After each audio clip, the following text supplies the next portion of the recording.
ఈ వీడియో చూడండి.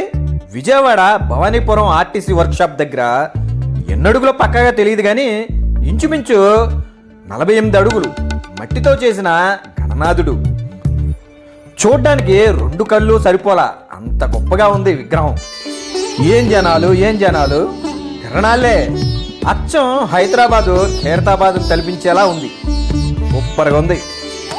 అలా కొంచెం దూరం వెళ్తే లైటింగు, డెకరేషను, మండప సెట్టింగు, ఆ గణేష్ విగ్రహం, అబ్బా ఇవన్నీ అలా ఫ్యామిలీతో తిరిగి దర్శించుకొని తరించిపోయాం. సందిట్లో సడనేలాగా మా బుడ్డ ఊరుకూడదా, అది కొను ఇది కొను అని సావగొట్టింది. అదేంటి విషయం.